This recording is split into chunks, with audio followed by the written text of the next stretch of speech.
Bonjour à tous et à toutes. Alors aujourd'hui, je suis ravi de recevoir Sarah Lipskié. Sarah qui est kinésithérapeute. Alors elle est spécialisée en périnatalité. Ça, c'est un sujet qui est très important en ce moment. On en parle beaucoup. Elle est aussi experte en pédiatrie et en allaitement maternel. Forcément, c'est le thème de cette formation. Et elle est avec moi aujourd'hui. Bonjour Sarah. Bonjour Benoît, Alors Sarah, merci vous pour êtes l'invitation. Je vous en prie, tout le plaisir est vraiment pour nous. Vous êtes également formatrice auprès de kinésithérapeutes qui souhaitent développer leur expertise dans ce domaine. Est-ce que, Sarah, en quelques mots, on peut parler de votre parcours qui a dû être particulièrement riche, j'imagine? Oui, bien sûr. Alors, moi, donc, je suis kinésithérapeute depuis 2014. J'ai toujours voulu travailler avec les bébés et les mamans. C'était vraiment une vocation pour moi. Voilà, j'ai orienté ma pratique très rapidement sur le thème de la pédiatrie et de la périnatalité. Je me suis même débrouillée pour faire tous mes stages en pédiatrie pendant mes études, ce qui n'était pas tout à fait autorisé, mais c'était difficile de me réfréner mon enthousiasme, on va dire. Euh, et après mon diplôme, j'ai commencé à travailler en service de néonatologie au CHU de Robert Debré. Donc, Et c'est là que j'ai découvert. Oui. oui, vous êtes une maman aussi. Et je suis maman tout à fait de deux garçons, Noah et Liam, qui ont tous les deux été allaités 2 ans et demi. Donc, vous parliez de Robert Debré. Oui, tout à fait. Donc, c'est là que j'ai commencé à découvrir voilà, les soins de développement, le NIDCAP et le soutien à l'allaitement maternel dès les premiers jours de vie. Euh, Toute la partie travail de l'oralité du nourrisson, euh, réflexes de succion, etc. Et ça m'a vraiment passionnée. Donc, voilà, j'ai passé quelques années là-bas et ensuite j'ai eu envie de m'investir différemment et de suivre les familles dans la durée. Et donc, j'ai ouvert mon cabinet en 2016 à Quinfon-Segré, près de Toulouse. Et j'accueille exclusivement des femmes enceintes, des femmes en postpartum et des enfants de 0 à 16 ans. Bon, et puis, vous êtes toute nouvelle formatrice chez Kid de Formation. On est ravis de vous accueillir. Alors, pas la peine qu'on parle de votre future formation parce qu'elle est pleine. Elle s'est remplie très, très vite. La preuve que c'est un sujet qui passionne les kinésithérapeutes. Il y a une nouvelle date qui a été calée il y a peu. Ça sera du 26 au 28 juin Oui. 2026, donc l'année prochaine. Donc les inscriptions sont ouvertes. Alors, si les kinés, si vos confrères ont été si rapides à s'inscrire, c'est pas forcément c'est un peu contre-intuitif parce qu'on n'associe pas forcément justement la kinésithérapie à l'allaitement maternel. Alors, en quoi est-ce que votre expertise, elle peut aider les mamans et leurs bébés, donc les patients de votre futur stagiaire? C'est vrai qu'on n'associe pas forcément les deux, et pourtant, en tant que kiné, on a vraiment toute notre place dans l'accompagnement des mamans allaitantes, parce qu'on va être les premiers à les voir en rééducation postnatale. On va s'occuper de la rééducation du périnée, des abdominaux, parfois on va s'occuper également du massage de cicatrices de césarienne. Et donc, on est à leur contact, on les voit 1 à 2 fois par semaine. Parfois, elles nous sollicitent pour régler des soucis, des douleurs liées à l'allaitement maternel. Donc, on est vraiment en première ligne, j'ai envie de dire. Euh, on a une excellente connaissance de l'anatomie, de la biomécanique, de la physiologie. Donc, on peut vraiment leur apporter un plus. On va se trouver pile, en fait, à la croisée des chemins entre la santé physique, la prévention, la thérapie manuelle, la rééducation, la relation d'aide. On va vraiment être capable de les accueillir dans leur globalité. Leur vécu de la grossesse, de l'accouchement, du postpartum, on va pouvoir être à leur écoute et travailler vraiment sur le lien qu'elles ont avec leur bébé. Donc, le kiné est déjà là, il est déjà en première ligne, comme vous le dites. Donc, C'est ça.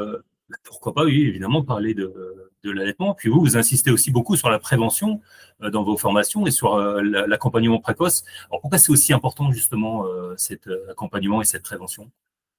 Pour moi, c'est super important parce que il y a beaucoup de difficultés qui pourraient être évitées si les familles étaient mieux informées dès le début. Si déjà pendant la grossesse, on pouvait leur apporter des bases sur la physiologie de l'allaitement, sur les positions confortables, sur les signes d'une tétée efficace, ce serait déjà un plus. Elles auraient déjà beaucoup plus d'infos, elles seraient mieux outillées en fait pour démarrer leur allaitement.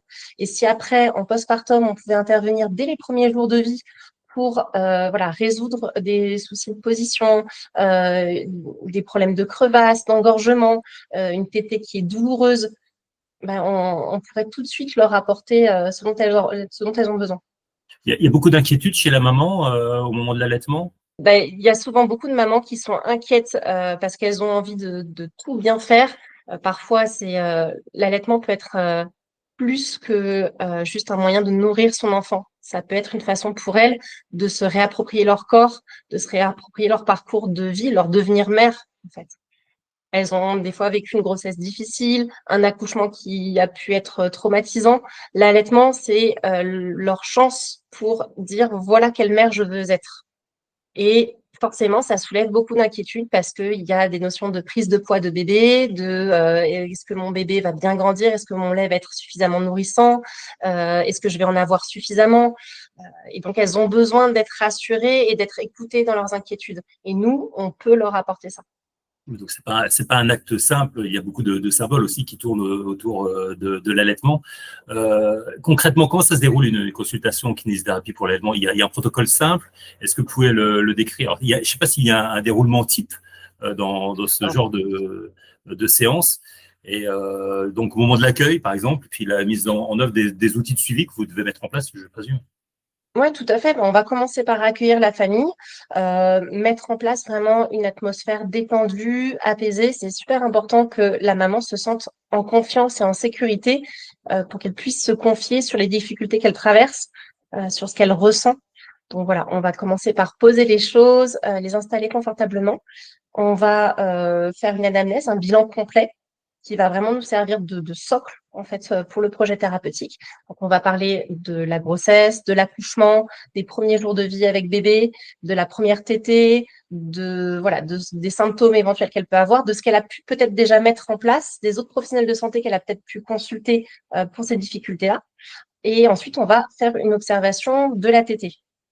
Donc, on lui propose de s'installer, de mettre son bébé au sein et on va regarder quelle position elle adopte, quelle position le bébé adopte, euh, comment l'accroche se fait au sein, comment se fait la succion, comment se met en place la coordination succion, déglutition, respiration. On va regarder tous les signes qui nous permettent de savoir si la tétée est efficace, si le transfert de lait se fait bien de la maman vers le bébé et également tous les réflexes d'allaitement que les deux peuvent mettre en place, ou pas d'ailleurs. Ces réflexes d'allaitement ont été beaucoup décrits par Suzanne Colson dans sa théorie du biological nurturing, et c'est vraiment des indices que la tétée se passe bien ou pas. D'accord. Et ensuite, on va faire tout un tas de bilans complémentaires. Donc, ça va être bilan neuromoteur du nouveau-né, bilan de sa sensibilité globale, sensibilité orofaciale aussi, un examen visuel de la langue. On va regarder sa force, son endurance, sa mobilité, toutes les fonctions linguales également. On va tester la succion au doigt, le scellé de la langue autour du doigt. On va le tester au sein de maman également. Et puis, on fera un bilan tactile également du frein sublingual. Voilà, pour voir un petit peu s'il peut être restrictif ou pas. Et on va tester toutes les autres structures anatomiques qui peuvent provoquer des dysfonctions au niveau de la bouche et de la langue. Et ensuite, on proposera un projet thérapeutique à cette maman. On émet des hypothèses, on les teste, on voit ce qui aide. On peut mettre en place certains exercices à la maison également. Et on va toujours se montrer disponible pour répondre à ces questions et pour l'accompagner étape par étape. Donc, ça permet d'avoir vraiment une démarche assez structurée, mais qui reste chaleureuse, qui reste à l'écoute et qui va évoluer au fur et à mesure que le projet de la maman évolue. Okay, donc ça, on voit bien le projet. Alors c'est très biomécanique un petit peu la manière dont vous décrivez la chose, mais vous avez aussi une manière de décrire l'allaitement, de le présenter aussi comme un moyen d'expression. Pourquoi est-ce que vous utilisez ce terme justement, de moyen d'expression? Parce que pour la mère, ça veut dire beaucoup sur ce qu'elle est en tant que maman. La façon dont elle va réussir, avec des grands guillemets, hein, son allaitement, c'est porteur de sens pour elle. Et parfois, ça correspond vraiment à des valeurs très profondes. On peut voir des mamans qui sont complètement épuisées, qui n'en peuvent plus, dont le bébé a des reflux, qui a besoin d'être verticalisé en permanence. Et pourtant, elles ne veulent pas lâcher l'allaitement. Et donc, on va toujours être en discussion avec elles pour essayer de comprendre quelles sont les valeurs liées à l'allaitement, pourquoi est-ce qu'elle y tient autant, et tester un petit peu voilà, les bases, les fondations en fait, sur lesquelles repose cette maman. Parfois, il vaut mieux poursuivre un allaitement fatigant si c'est ce qui fait tenir la maman et qui l'empêche justement de sombrer dans une dépression postpartum parce que c'est là qu'elle y trouve du sens. Parfois, au contraire, il vaut mieux passer au biberon, l'accompagner dans un sevrage si c'est ça vraiment sa demande, parce que c'est comme ça qu'elle arrivera à retrouver un équilibre, un apaisement et une bonne relation avec son bébé. Ouais, donc il y a des choix à faire et le kiné peut accompagner la maman justement dans ces choix qui ne sont pas toujours très faciles. Voilà, et qui ne sont pas les nôtres surtout. Ça, c'est très Oui, important. Il faut accepter que ça ne soit pas nos choix, mais ceux de la maman. Tous les projets se valent. Et chaque parcours est unique. Et nous, on est là pour leur apporter ce regard extérieur et lui dire, hey, tu fais de ton mieux et moi, je suis là pour t'aider à vivre l'allaitement que tu souhaites. donc en fait, il ne faut pas que le thérapeute se projette dans son patient ou de sa patiente en l'occurrence. Ouais, Et puis c'est important aussi, c'est de leur redonner confiance en leur capacité. C'est ça. ouais, complètement. C'est elles qui ont les ressources, en fait. Nous, on est là pour les mettre en lumière. La maman sait allaiter son bébé. Le bébé sait téter. Parfois, ils ont juste besoin d'un petit coup de pouce. Mais on n'est pas là pour leur apprendre à allaiter leur bébé. Il faut vraiment sortir de cette relation soignant-sachant et patient-incompétent. Non, les mères sont capables de faire toutes seules. Elles ont oublié qu'elles étaient capables. On est là pour les remettre dans les conditions idéales de détente pour que leurs réflexes, tous ces comportements innés d'allaitement puissent réapparaître et leur redonner confiance dans leur capacité à nourrir leur bébé. Bon, la meilleure façon pour aider un thérapeute à mieux prendre en charge une maman allaitante, c'est de le sensibiliser à l'écoute, à la présence dans la relation avec la maman.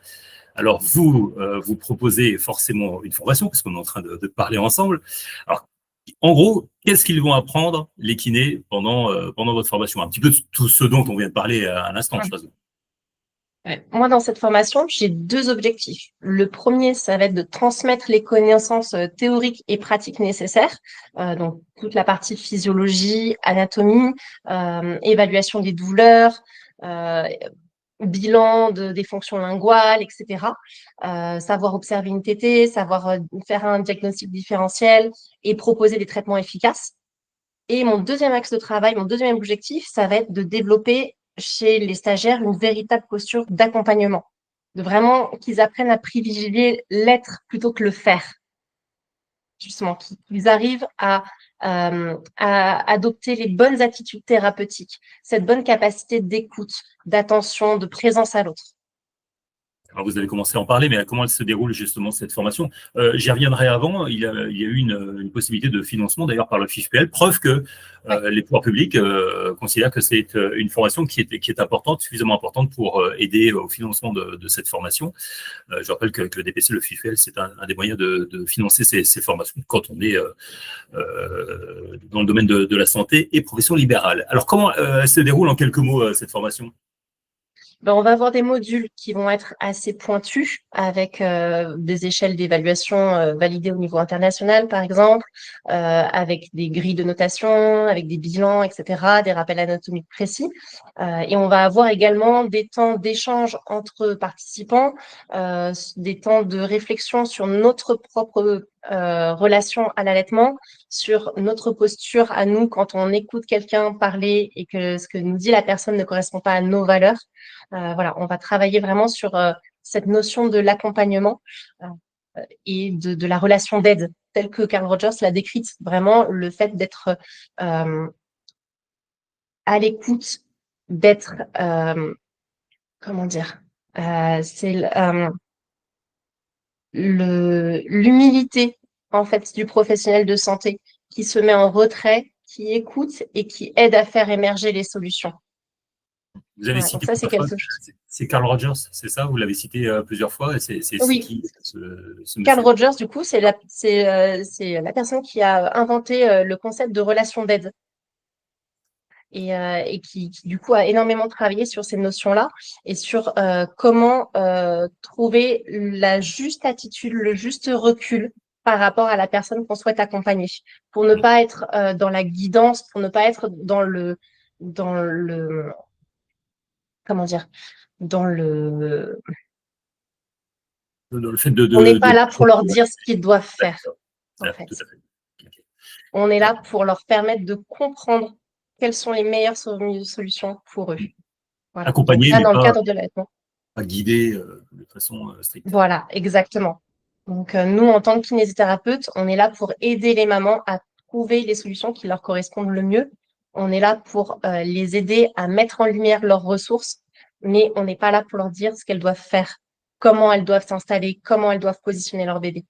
Il y a tout un tas de trucs et astuces, on va dire, d'outils de communication qu'on peut adopter pour aider une personne à cheminer par elle-même vers son objectif. Par exemple, la reformulation des émotions. Je vais reformuler, répéter ce que vous venez de dire en apportant un autre angle de vue de façon à ce que vous compreniez mieux ce que vous ressentez. C'est très important, ça, le dialogue, l'entretien. Alors, j'allais dire entretien motivationnel, mais le dialogue thérapeutique aussi également, c'est quelque chose de très important avec le patient. Ça rejoint un peu parfois aussi la PNL. Je ne sais pas s'il y en a d'ailleurs. Oui, tout à fait. Je me suis beaucoup inspirée de la PNL, de la communication non violente également dans mes recherches. Et c'est des outils que moi j'utilise au quotidien. Je vais être en permanence dans 3 niveaux d'écoute. Ce que la personne me dit, ce que elle exprime par son corps, par ses mimiques, par ses expressions, ses regards, ses hésitations, ses silences, et ce que moi je ressens également en l'écoutant. Et ça va me permettre de comprendre ce qui se joue et de l'amener tout doucement à plus verbaliser ce qu'elle ressent. Alors, je reformule. Si je comprends bien, vous considérez que cette formation est très importante. Alors, pourquoi, quand on a fait nos recherches avec Thierry Blin pour trouver une formation pertinente sur l'allaitement, on en a trouvé qu'une, la vôtre, qui est absolument inédite en Oui, France. il C'est existe comme également surprenant, une non? formation entièrement en ligne, animée par un kinésithérapeute et IBCLC espagnol, José Luis Garcia Morales, qui est un expert dans son pays, qui est quelqu'un de vraiment passionnant, avec qui j'ai beaucoup appris. Mais sa formation est entièrement en ligne, elle est très longue et elle est surtout très coûteuse, sans aucune prise en charge possible par le FIPEL ou par le DPC. Donc, à mon sens, ça ne correspond pas forcément aux besoins de tous les kinés. Ça ne va pas forcément s'adresser à un public très large. Donc, moi, j'avais envie de proposer un format court et concret, efficace. Voilà, 3 jours en présentiel surtout, parce que je trouve qu'on apprend toujours mieux en présentiel quand on peut discuter avec le formateur, qu'on peut voir la position de ses mains, qu'on peut échanger avec lui à la pause déjeuner, qu'on peut vraiment s'inspirer de ses techniques. Et puis surtout, c'est un formateur qui comprend nos problématiques de terrain. Donc voilà, j'avais envie de proposer ça. Et puis j'avais envie de m'intéresser aussi à d'autres axes de travail, comme par exemple la façon dont on peut, en tant que kiné, créer un espace serein et propice à l'expression des réflexes d'allaitement dans nos cabinets. Comment on peut accueillir la famille, comment on peut accompagner l'enfant de séance en séance dans un suivi plus régulier. Donc voilà, C'est ce vrai que sont le genre de choses sur lesquelles je me suis attardée dans cette formation.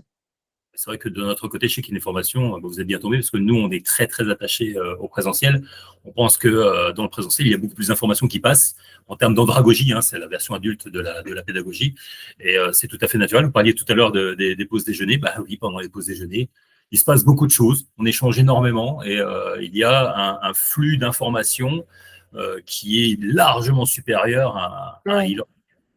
Ouais, pour moi, c'est fondamental. J'ai vraiment besoin de cet échange avec les stagiaires qui puissent poser toutes leurs questions, qui puissent prendre le temps aussi d'évoluer au fil de ces 3 jours. C'est d'une richesse incroyable. Et puis Il y a besoin. d'échanger aussi sur, voilà, sur ce qu'on va rencontrer au sein de nos cabinets au quotidien.